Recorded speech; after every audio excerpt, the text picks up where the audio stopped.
co-founded the largest student-run business in the country. Grew that for a while until we had 15 different divisions. That was a lot of fun. After business school, I went to work for a real company with real budgets and real millions of dollars in the bank to fund the whole thing, and learned a whole bunch about what worked and what didn't work in growing a business. And ever since then, since '86, I've been out on my own. I've started more than a dozen companies, most of which have failed.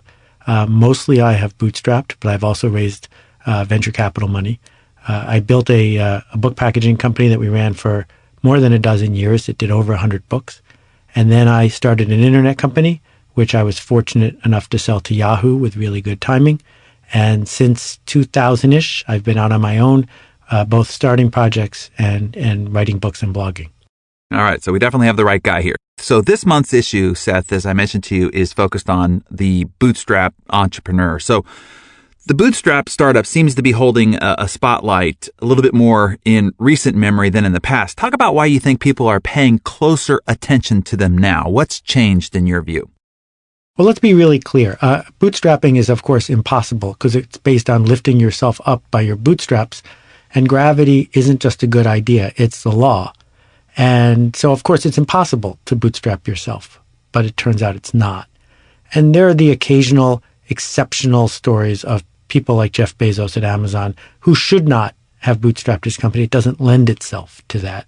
But most of the businesses that we're talking about here are organized around a very simple idea, which is that given all of the tools in our environment now, all of the things that you can buy off the shelf or get for free that let you bring your idea to the world, it is easier than ever to start the right business with no money. But the key phrase there is the right business. You cannot bootstrap a construction company. You cannot bootstrap a giant website that sells hundreds of millions of dollars worth of books and CDs to the general public. Those businesses require huge investments in capital that build you an asset that makes you unassailable. That's not the kind of business we're talking about today. We're talking about a business that could certainly grow bigger than just you, the person who runs it. But at the beginning, it has a key dynamic. And that dynamic is that other people are willing to pay you money for what you make before you need to put money into the business. Let's address the cost issue here for just a second, because the world has changed dramatically the last 5, even 10 years. In the 20th century, the common thought was that you need to raise millions of dollars to get your idea out to the world to make it successful. Obviously, you and I know that that's not true anymore. So debunk this myth for us. Why don't we need big bucks to start a business today in particular? Well, simple example. When I started Yoyodyne, we invented ethical online direct mail, email marketing. And it cost me more than $2 million to build the email engine that we use to run that company. And today, MailChimp will give you that same tool or something close to it for $19. That's a huge difference. It used to be that you needed a team of engineers to build a nice-looking website. Now you don't.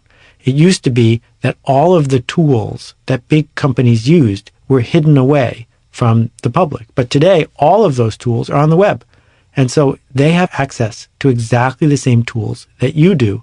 And most of those tools, because they're digital, are available for a fraction of what they used to cost. So talk more about these tools, Seth. Point out a half dozen or so of these key tools that are available today that hadn't been available 5, 10 years ago. I mean, there's some amazing things out there to help people get started on their idea or business without getting venture capital money. Talk about tools like Kickstarter and any other tools that people ought to at least pay attention to, look into as they start their new venture. Sure. Well, I'm going to talk first about executional tools. Collecting money by a credit card is trivial once you have a PayPal account. Getting fulfillment done is really cheap once you Google online and find all the places that will do fulfillment for you really cheap. Finding freelance programmers, people who will work for you in their spare time, all the way down to the kinds of thing TaskRabbit does in offering you people who will be a gopher for you. When I started out, I didn't have enough money to afford a laser printer, and I used to have to go down the street at $1 a page just to print each page of the documents I was working on. All that stuff, all that outsourceability is right there just waiting for you if you know how to click and evaluate your options. Then there's the second category of things, which are there ways to get your fans, your customers, the people who believe in you, to help fund the work you want to do? And Kickstarter, and far easier to use, Indiegogo, are both platforms that make it easy for you to describe your project and ask people to put up money. Now, you should not be counting on people putting up money because they're nice or putting up money because they want to help you out. In fact, both of those sites work best when the people who are putting up money get something for their money. So you describe to them the thing you're going to make. I just bought a 8-sided cast iron skillet for $70 or so on Kickstarter. Now, the guy who described it didn't make any skillets before he sold thousands of them. And after he had sold almost $1 million worth of skillets, he had the money, and then he could go make them. That's classic bootstrapping. Classic bootstrapping is customers care more about what you're going to make than the money you need to make it. So they are willing to give you the money so you could go make that thing that they want to buy. The thing that people don't understand about this method of funding is you cannot use it on strangers. That you can't just show up on these things and then go hassle a bunch of bloggers and other websites and say, please promote me, please promote me. It doesn't work that way. The reliable, proven way to do this is you earn the right. You lead the tribe, you connect the tribe, and then, and only then, do you ask the tribe if they want to support what you're doing. Some great ideas there. I like find something that a few people really want and care about really deeply, and it lends itself to bootstrapping. Now, going to the execution tools that you pointed out, Seth, I'd love to have you just pass some suggestions here too, because I think a lot of people, they hear the tools, but then have to go through the costly mistakes in using these tools before they learn how to use them properly. So using things like, say, TaskRabbit or Elance, where you're outsourcing to other people that you might not ever meet physically, what are some suggestions for entrepreneurs to pay attention to make sure that you utilize those relationships to their maximum potential and that you cover any potential downsides to working with outsourced talent and labor? Okay, the first thing I would say is I really hope you make a lot of mistakes. I think that making a lot of mistakes in this process is essential, that it's not something you can learn from, I wrote an ebook people can read for free called The Bootstrapper's Bible. The Bootstrapper's Bible gets you started. An interview like this gets you started, but no one's going to be able to tell you the answers. And you should not quit your job and borrow every penny you can and start expecting to figure it out as you go. You have to figure it out long before you start by practicing, by doing small projects. That the way TaskRabbit and Elance work is if you can describe precisely what you want, then hordes of people who are looking for small projects can say, yeah, I'll do that for you. The hard part is describing precisely what you want. So if you go to Elance, where many people go to get their software developed or their website developed, you see really cheesy, not very well written, short descriptions of, I want my website to do this. And you put it up there and someone bids $200 to do it for you. Well, they're going to do their version of what you wrote because what you wrote wasn't precise enough for every intelligent person to look at and say, yes, I know exactly what you mean. And the other half of that is that we forget that the people who are doing this work are people. And people have different skills and communicate differently. So the biggest piece of advice I can give you is this.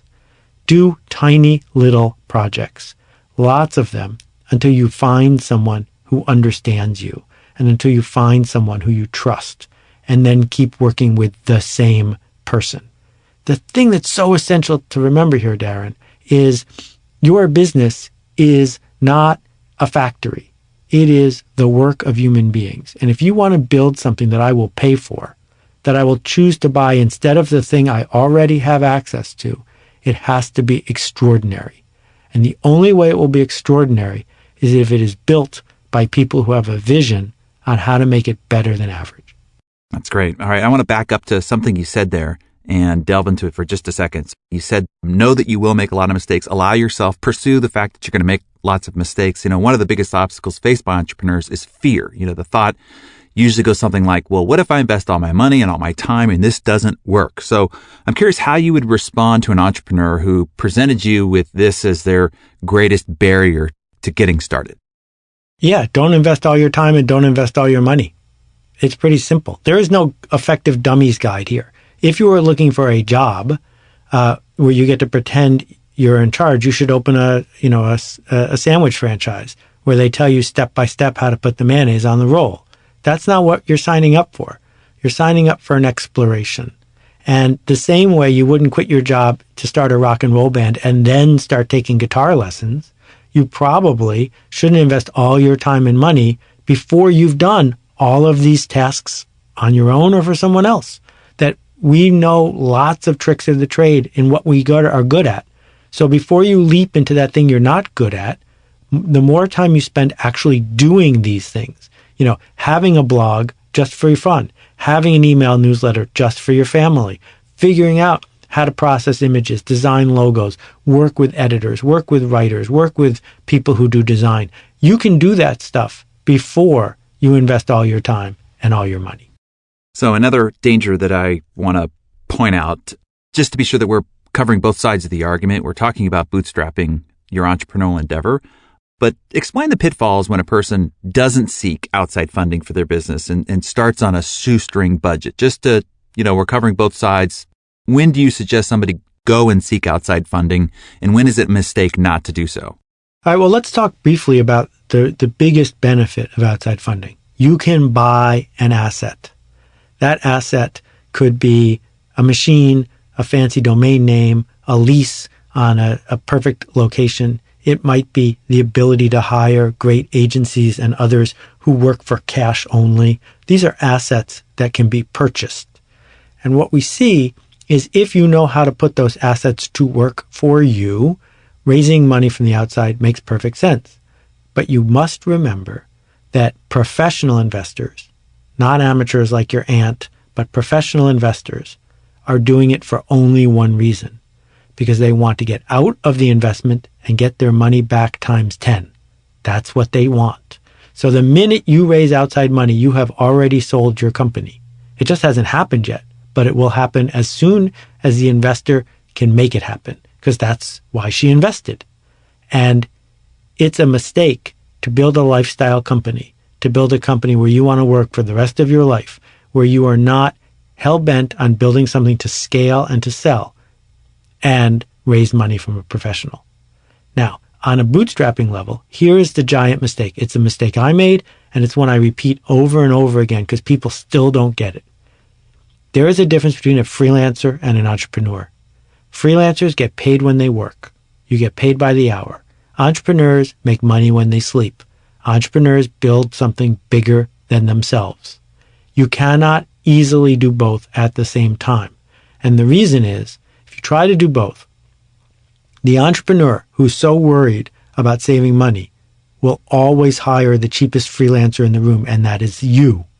And so you will keep hiring yourself to do all the work, which will keep you too busy to work on the business as opposed to working in the business. And when you get caught in that trap, you start running out of money, which means you hire yourself even more, and then you burn out. I've been there. It's no fun. So while we're talking about the allocation of some of this funding, because I do agree that we can start sacrificing our own life and time to do things on the cheap. If you were to take the money that you've got, either whether you are self-investing it and trying to bootstrap it or you are taking outside funding, how would you prioritize the allocation of resources? What are some things that you can do in a low-cost way, and what are some things where you don't want to shortcut? Well, let me quote Steve Blank here a little bit. The most important thing that every startup does is not try to solve a new problem or not try to find a market. It is a quest for customers. If you find customers, everything else will take care of itself. So we start by finding customers and then making something that they will buy, not making something and then going looking for customers to buy it. So I would spend 99% of my time and 99% of my money finding customers. Because if you find customers and make them happy, everything else will take care of itself.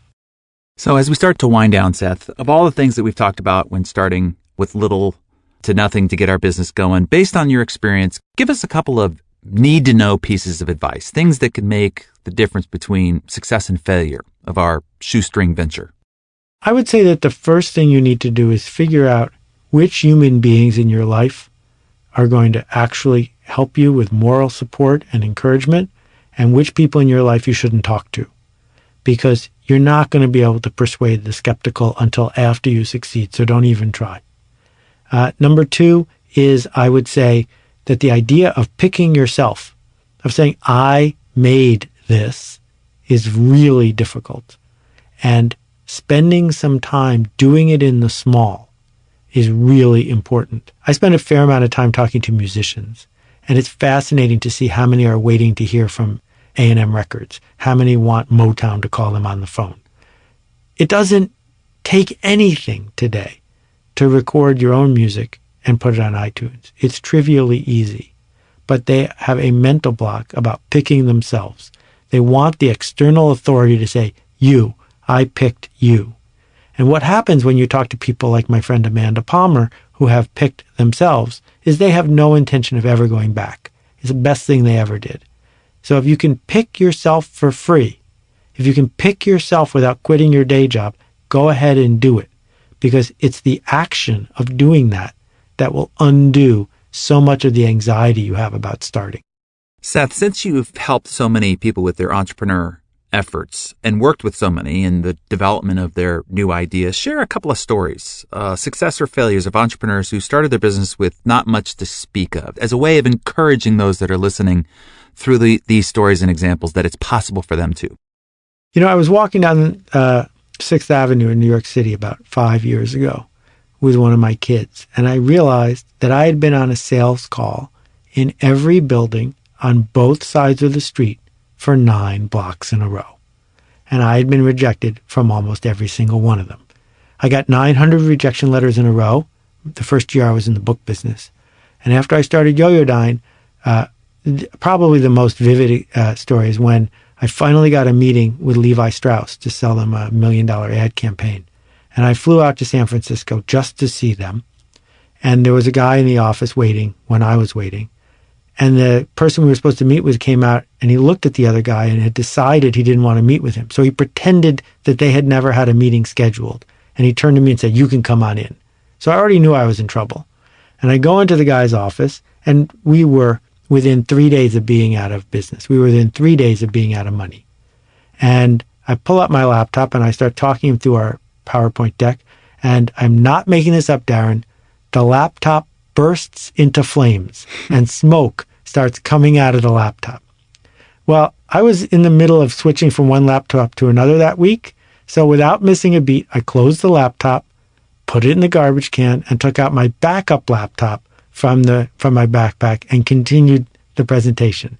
And I thought my style and flair would be enough to get me the gig, and it did not. We then had to send a car service to MasterCard, who owed us some money, because if we had waited one more day for them to FedEx the check, we would have gone out of business. And only because our sales rep was able to get in the car and go pick up the check one day earlier were we able to make it to payroll. And the last story, which has quite a funny ending, is this. I got a call a few years into it from a guy named Bill Gross, who's a very well-known entrepreneur. And Bill said, "I need to buy horoscope.com. I know you own it." And in fact, I did own it, and that's a whole other story about why. And I needed the money to make payroll. Well, I owned it personally, but the company needed the money. So I pretended that the company owned the domain instead of me, and I let him buy the domain from the company. And he paid us $25,000 for it, which today would be worth 50 times that. And he said, "And I want to give you stock options too." I said, "I don't believe in stock options. I don't want any stock options." And unbeknownst to me, he gave us stock options anyway. Well, a couple years later, after Yahoo had bought our company, the general counsel of the company comes to my office with a piece of paper in his hand. And he says, "Do you know anything about this?" And you never want the general counsel of a big company to come into your office. And I'm a little nervous, and I see what it is. It turned out that the stock options I didn't even know we had were worth $450,000. But because it wasn't my domain, it was the company's domain, the check went to Yahoo instead. So Yahoo, who needed the money like a hole in the head, got this check for $500,000 because I needed to make payroll 3 years earlier. Wow. That is a story. So Seth, you've got, you have a lot of customers here at Success and across the Success audience. We're curious before we end this interview, what are you working on now? What are you passionate about? What should we be paying attention to of the great works that you are constantly putting out in the world? Talk to us about what's next for you. I've really adopted this mindset of trying to put as much useful content in the world as possible, and I have no interest anymore in going out and promoting it. That's why the Kickstarter project I did over a year ago is the last book I've been working on, because it's just too hard to go in the world and get people to go buy a book. I did a Skillshare course for entrepreneurs last month. It's been really, really successful. I think it's the most successful course they've ever done. It costs about $15. And I've got some other courses I'm putting work into. But the primary driver for me is, can I open doors and turn on lights for people? And if I can do that, it really doesn't matter to me one bit whether it's free or not free. What matters is, can people take this candle and use it to light something for themselves? That's my vision. That's my goal. Wonderful.